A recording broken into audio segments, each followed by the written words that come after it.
Rétro Hebdo. Rétro Hebdo. Rétrospective hebdomadaire de l'actualité. Egid Nahayo. Merci d'avoir choisi la radio Nouniculture et bienvenue dans l'actualité qui a marqué cette semaine. Au cours de cette semaine, c'est cette maladie non encore identifiée qui s'est déclarée sur la colline Gihungwe, commune Manda, province de Bujumbura. 6 personnes étaient jusqu'à la fin de cette semaine contaminées par cette maladie. Au cours de cette semaine, c'est également le message du Forum de dialogue des partis politiques agréé au Burundi. Le responsable de ces partis a s'organisé afin de choisir des candidats pour les présidentielles prévues en 2027, au moment où la commission chargée de préparer les élections a de son côté parlé où elle en est avec les préparatifs de ces élections. Au sommet également de l'actualité qui a marqué cette semaine, c'est l'Assemblée nationale qui a décidé la mise en place d'une commission spéciale chargée de la réforme de la mutuelle de la fonction publique. Rétro Hebdo. Une personne a perdu la vie lors d'un effondrement d'un site minier de la colline Kabere, zone Mabaye, commune migrante de la province de Bujumbura. Mardi de cette semaine, les secours sont vite intervenus ou même des tracteurs ont été utilisés pour retirer ces personnes de la terre. Toujours dans la province de Bujumbura, c'est ces 6 personnes qui avaient été déjà contaminées par une maladie contagieuse non encore identifiée en ces 2 dernières semaines.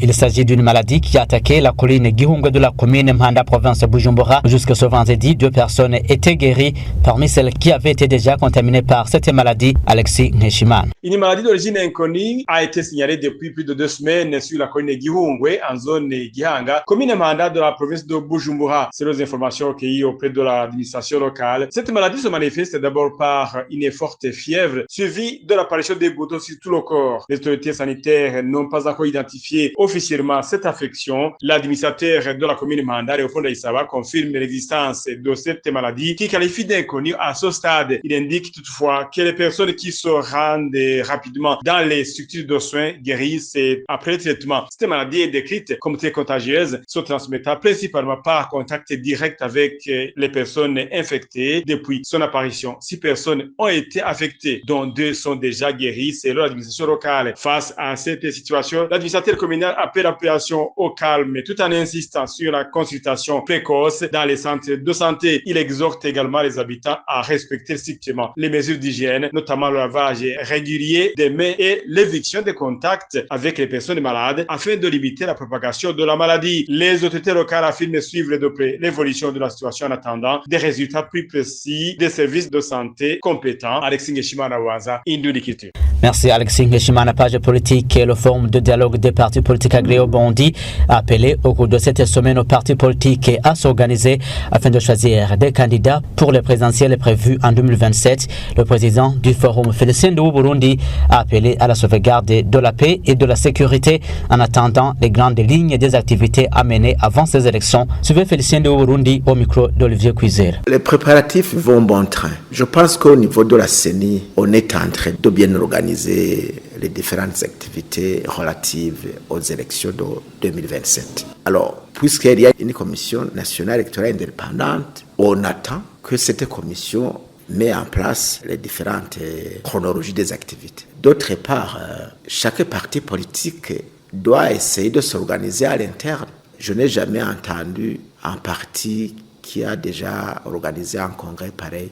Mais ce que je sais, c'est que prochainement, le parti CNDD-FDD au pouvoir va organiser un congrès national. Je pense qu'on est en train de s'organiser à l'interne. Qu'est-ce que vous demandez aux partis politiques concernant les préparatifs des élections de 2027? D'abord, s'organiser à l'interne. Deuxièmement, choisir les candidats qui vont compétir aux élections présidentielles. Et ensuite, mobiliser les membres des différents partis politiques afin de bien se préparer aux élections. Ne pas se lancer des injures les uns contre les autres. Chaque parti doit dire son programme et pas dire le programme dans notre parti. Je demanderai aux leaders des différents partis politiques toujours œuvrer en faveur de la paix, puisque s'il n'y a pas de paix, s'il n'y a pas de sécurité, les élections ne puissent avoir lieu. Et de son côté, la Commission électorale nationale indépendante a fait savoir que les préparatifs pour ces élections sont déjà en cours. Le porte-parole de cette commission, François Bizimana, a parlé notamment de la mise en place des sous-commissions pour justement analyser les besoins nécessaires. Il a ajouté que les listes des électeurs seront portées au public au moins au mois de décembre de l'année en cours. Suivez François Bizimana, porte-parole de la CENI. Le président de la République actuelle est entré en fonction le 20 juin 2020. Son mandat s'achève ce jour-là. Ça veut dire avant le 20 juin 2027, la CENI Burundi aura organisé les élections présidentielles et le président de la République élu entrera en fonction le 20 juin 2027. Si le mandat du président de la République s'achève le 20 juin et que les électeurs doivent être convoqués au plus tôt 180 jours avant le jour du scrutin et 150 jours au plus tard avant le jour du scrutin, et cela est précisé à l'article 11 du Code électoral du Burundi, vous comprenez que vers le mois de décembre 2026 interviendra déjà au plus tôt la convocation des électeurs et au plus tard au mois de janvier 2027. Le budget qui va régir le Burundi au cours de l'année 2026-2027 sera adopté au cours de la session parlementaire d'avril 2026. Cette session commence le premier jour ouvrable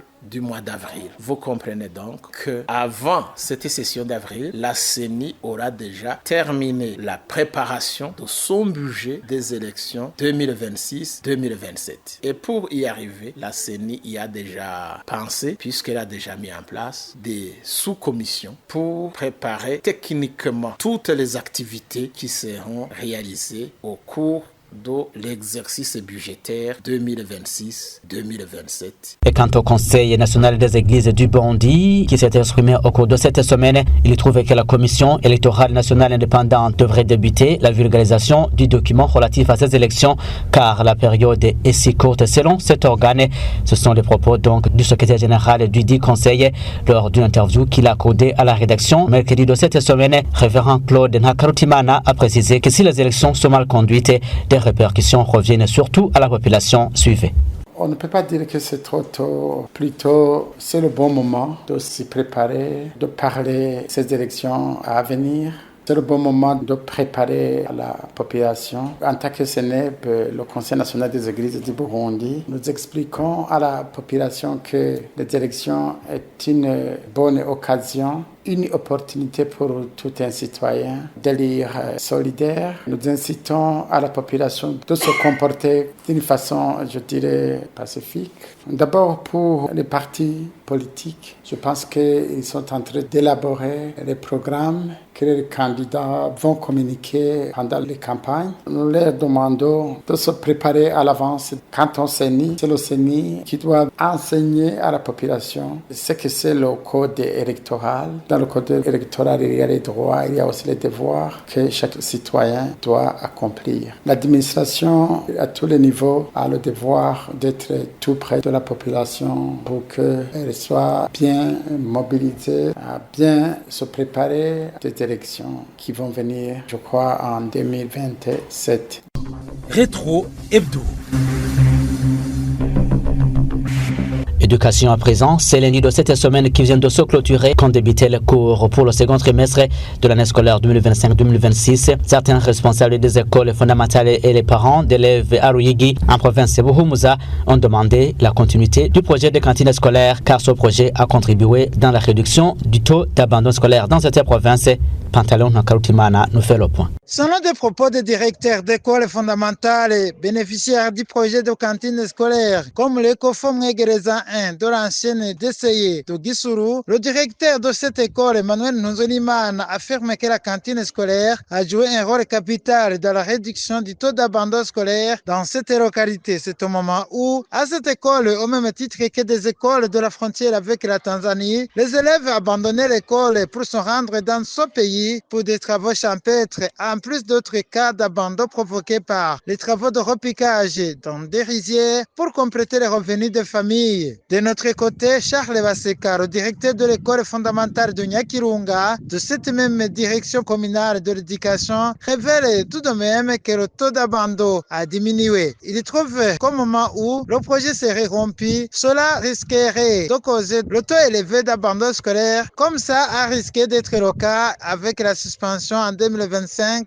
de l'aide humanitaire et au développement à travers le monde par le gouvernement américain. Au début de l'année scolaire 2025-2026, le ARCO disponible ne pouvait servir qu'un trimestre, mais le Catholic Relief Service Céleste en sigle a essayé de trouver un partenaire. Actuellement, ce haricot sera approvisionné dans des écoles concernées par le projet, bien que la rupture semble imminente. Des parents d'élèves contactés ne cessent de plaider pour la continuité du projet qui à la fois prêche l'alimentation équilibrée et accélère la rigueur des élèves. Vous saurez qu'en plus de la cantine scolaire, ce projet exécuté par CERES permet de suivre les élèves dès les premières années à travers le tutorat, ce qui leur permet d'apprendre à lire la langue nationale. Depuis Luigi, Abuhumuza, Pantaleon Nakarutimana, Radio Nundu Culture. Merci Pantaleon Nakarutimana. Éducation toujours, la Fédération des syndicats du secteur de l'enseignement, la FENASEB, a dénoncé au cours de cette semaine des décisions administratives dont les conséquences négatives ne sont pas mesurées. Antoine Manouma, président de la FENASEB, a donné les exemples de la décision prise par le gouverneur des provinces Buhumuza et Gitega portant port des chaussures fermées et chaussettes blanches pour les élèves, ainsi que la décision portant contribution par les enseignants pour la construction des infrastructures publiques. Suivez Antoine Manouma. Certaines mesures prises par les autorités à tous les niveaux risquent de déstabiliser le secteur de l'enseignement. On peut citer à titre illustratif la mesure prise par le gouverneur des provinces Buhumuza et Gitega ordonnant le port des chaussures fermées et des chaussettes blanches par tous les élèves du ressort de leur province. Ces autorités semblent ignorer qu'il existe des familles démunies. La conséquence directe peut être l'accroissement des abandons scolaires. À côté des mesures prises à l'endroit des élèves, d'autres sont prises à l'endroit des personnels du secteur de l'éducation. On les oblige à payer souvent des contributions pour la construction des infrastructures publiques, comme des bureaux, des terrains de jeu, etc. Bientôt, ils seront contraints de porter des uniformes taillés à partir des pagnes. Ils ignorent toutefois le salaire insignifiant attribué aux fonctionnaires de l'État qui contraint certains enseignants et autres employés du secteur de l'éducation à fuir le pays pour chercher un régime mieux ailleurs. Au sein de la Fédération nationale des syndicats du secteur de l'enseignement et de l'éducation du Burundi, FENASEB, nous demandons aux autorités de réfléchir sur les retombées négatives provoquées par les mesures unilatérales qu'ils prennent parce qu'ils peuvent ajouter le drame au drame. Antoine Manouma, président de la FENASEB, l'administration communale de Nahangwa, province de Bujumbura, a annoncé au cours de cette semaine un projet de réhabilitation des écoles dans les zones qui ont été touchées par des intempéries dans 3 localités, à savoir Gatumba, Kinama et Wenga. Un projet qui va coûter plus de 2 milliards de nos francs sur une période de 3 ans. C'était dans une réunion tenue mardi de cette semaine par l'administrateur de cette commune, Alexis Havjarimana, qui a parlé d'ailleurs d'un projet qui a traîné par la suite du retard d'approbation du budget par le conseil communal. Suivez Alexis Havjarimana, administrateur de la commune Nahangwa. La commune est pour le moment le premier responsable de l'éducation. À partir d'aujourd'hui, toutes les écoles qui ont été endommagées par les pluies diluviennes seront réhabilitées. C'est vrai que nous avons eu un petit retard. C'était contraint et dû parce qu'il n'y avait pas de budget avant la révision. Le conseil communal a fait une révision et ce budget a été intégré. C'est à partir de ce moment que les écoles qui ont été endommagées seront réhabilitées. Compte tenu de la pertinence de l'éducation en commune Nahangwa, nous allons ouvrir 3 grands chantiers. Le premier chantier sera ouvert à Gatumba. Là où se trouve des shittings, on va construire une école de 8 classes avec un bloc administratif. Le deuxième chantier à Kinam et le troisième chantier zone Benga. Nous avons promis que nous allons mettre en place une commission qui va étudier en détail les problèmes qui hantent l'éducation. Cette commission va produire un document qui nous servira comme un guide, un document que chaque personne pourra suivre pour résoudre les problèmes qui hantent l'éducation. Au cours de cette même réunion, l'administrateur Habyarimana a mis en garde les écoles privées qui ne respectent pas la réglementation qui les régissait. Il les a appelés à se ressaisir pour ne pas se voir leurs portes fermées. Il a déploré tout de même le fait que dans certaines communes, des élèves sillonnent pendant les heures de classe. Suivez encore une fois Alexis Habyarimana, administrateur de la commune Nahangwa. Nous avons interpellé surtout les écoles privées d'aller s'organiser. Puisque dernièrement, les palmarès qui ont sorti ont montré que l'école qui a été la première se trouvait en commune Nahangwa. Et les 4 dernières écoles, c'est toujours en commune Nahangwa. Et c'était des écoles privées. Nous avons interpellé de revoir leur programme, de revoir leurs professeurs, qu'ils engagent des professeurs avec des qualifications, qu'ils vont revoir leurs bâtiments. Puisque de temps en temps, nous remarquons que pendant les moments de cours, il y a chaque fois des élèves qui déambulent dans le quartier, alors que c'est le moment des études. Nous allons travailler avec la police, l'école, l'établissement, qui se manifestera de temps en temps. Dans cette déviance, cette école sera sanctionnée. Rétro Hebdo.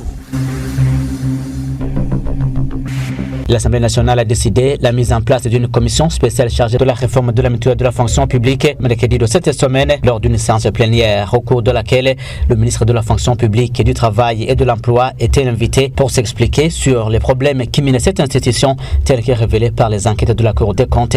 Jetant Iratozi était à l'Assemblée nationale. Des lois devenues obsolètes, des organes dirigeants arrivés au terme de leur mandat, mais qui continuent leurs fonctions, une gestion peu transparente des cotisations des membres, mais surtout la mauvaise prise en charge des affiliés, notamment en raison du manque de médicaments. Tels sont entre autres les problèmes qui ont conduit à la demande de la mise en place d'une commission spéciale chargée de la réforme de la mutuelle de la fonction publique. À cette occasion, les députés ont demandé une réforme globale de cette institution, après avoir constaté que même les propositions visant à améliorer son fonctionnement formulées à plusieurs reprises au cours de 2 séances plénières de l'année écoulée n'ont jamais été mises en application. Le député Louis Kamwenoubussa a été le premier à proposer la création de cette commission qui serait placée sous la tutelle de la primature. L'une des recommandations de l'Assemblée nationale lors de la séance plénière du 12 septembre, je vais m'y référer, il faut qu'il y ait une équipe qui l'aide. Cette commission avait été mise en place et ses membres sont là encore. Il faut qu'il y ait alors cette commission qui serait pilotée à la primature, car le ministre ne peut pas gérer seul les problèmes de la mutuelle. 30 députés ont pris la parole et ont tous convergé vers la nécessité de mettre en place cette commission, laquelle serait composée de représentants des 13 ministères, des affiliés de la mutuelle de la fonction publique ainsi que d'autres acteurs concernés. Le ministre Gabriel Nizigama a reconnu l'existence des problèmes au sein de la mutuelle de la fonction publique et a accepté la mise en place de cette commission spéciale, laquelle devrait être composée de personnes impartiales œuvrant uniquement dans l'intérêt du pays et des affiliés. Je peux citer surtout les difficultés d'accès aux médicaments et le non-respect du contrat mutuel partenaire privé en termes du prix des médicaments. Aucune date n'a toutefois été communiquée concernant sa mise en place, le début de ces travaux, ni à qui reviendra la désignation de ses membres. Et dans une séance plénière qui s'est tenue jeudi de cette semaine, les députés ont déploré l'absence du conseil d'administration et la passation des marchés qui entraînent certaines irrégularités au sein de l'office de l'huile de palme. Le ministre ayant l'agriculture dans sa attribution a tranquillisé que ce conseil sera bientôt mis en place. Dieudonné Niyanzigamiye les détails. La question liée à l'absence du conseil d'administration dans cet office est l'une qui a été évoquée par les 16 élus du peuple. Ils ont signifié que cela entrave le développement de ce secteur. Celui-ci se demande ce qui se cache derrière. On ne connaît pas le mobile de cette lenteur de la mise en place du conseil d'administration. On voit ici que le conseil d'administration ne fonctionne pas. La ministre ayant l'agriculture dans ses attributions, alors qu'elle était invitée à la chambre basse du Parlement pour analyser la présentation des rapports définitif d'audit de la gestion de l'office de l'huile de palme OHP produit par la Cour des comptes, a avoué que des manquements existent. Karim Barushimana a noté que chaque secteur ne disposant pas en conseil d'administration sera mis en place. En tant que ministre, je ne nie pas ces manquements. Cela veut dire que si on n'a pas celui à qui on attribue la responsabilité, ces lacunes seront toujours présentes. C'est pourquoi nous sommes ici pour trouver solution à tous ces problèmes évoqués. Là où il n'y a pas un conseil d'administration, nous allons solliciter sa mise en place. Ces députés ont également revenu sur les passations des marchés qui entachent certaines irrégularités. Dans ce rapport, les responsables de l'OHP attribuent des marchés comme ils le veulent. Pour moi, je fais allusion à des cas de vol où la chute de la société est directement liée à la mauvaise organisation au niveau de la passation des marchés. La ministre Karini Mbarushimana montre ici ce qu'elle pourra entreprendre pour relever tous ces défis. Il a parlé aussi dans ce rapport que les chefs de l'Office de l'huile de palme font les passations de marché comme ils le souhaitent. Je me rappelle qu'avec la commission qui a travaillé dessus, nous l'avons constaté et nous l'avons affirmé que cela va nécessiter un changement pour que les passations de marché puissent respecter la loi. Et on s'est convenu qu'elles vont respecter le cadre légal. L'Office de l'huile de palme OHP a été créé en 1999 et a remplacé la Société régionale de développement qui a été mise en place en 1978. Pour le moment, OHP a des champs de palmiers qui s'étendent actuellement à une superficie de 43 000 hectares. Et les agriculteurs de la zone Nyabiraba, commune Gwibaga, province de Bujumbura, ont déploré des difficultés au cours de la saison culturelle B, notamment des insectes ravageurs, le manque de fertilisants ainsi que des semences sélectionnées. Ces agriculteurs ont soulevé leurs inquiétudes sur de mauvais rendements si les mêmes défis persistent. Olivier Cuizel. Ces agriculteurs de la zone Nyabiraba disent qu'ils rencontrent des difficultés au cours de la saison culturelle B. Il faut savoir que les insectes ravageurs s'observent dans cette localité depuis la saison précédente, alors que la cherté des insecticides en ces derniers jours devient une réalité. Ils sont en préparatif de la saison culturelle B, mais il y a des maladies de culture agricole qui s'observent dans cette localité. Les champs de culture sont menacés par des insectes ravageurs et nous manquons toujours de pesticides. Un autre défi qui hante ces agriculteurs, c'est le manque de fertilisants et la carence de semences sélectionnées. Nous attendons des fertilisants, mais nous risquons de les manquer. Nous n'avons pas de semences sélectionnées puisque nous n'avons rien récolté dans la saison culturelle A. Au moment où ils craignent le risque d'observer la famine dans cette localité, ces agriculteurs demandent aux services compétents de faire le tout possible pour trouver solution face à ces problèmes. Il faut que le gouvernement fasse le tout possible pour rendre disponibles ces intrants agricoles. Dans une émission publique animée au mois de décembre 2025, le président de la République du Burundi, Evariste Ndayishimiye, avait annoncé que tous les agriculteurs en ordre seront servis en matière de fertilisants. Le secteur agricole, considéré comme le cœur de développement dans le pays, fait partie des secteurs qui devraient bénéficier d'un appui financier significatif en 2025, selon les informations fournies par les résidents de la zone Nyabiraba, commune Gwibaga en province Bujumbura. La saison culturelle B commence au mois de février et la récolte débute au mois de juin. Merci Olivier Cuisera. Et c'est la fin de l'actualité qui a marqué cette semaine. Merci de l'avoir suivi et gardez l'écoute. Ejid Nahayo. Rétro Hebdo. Rétro Hebdo. Rétrospective hebdomadaire de l'actualité.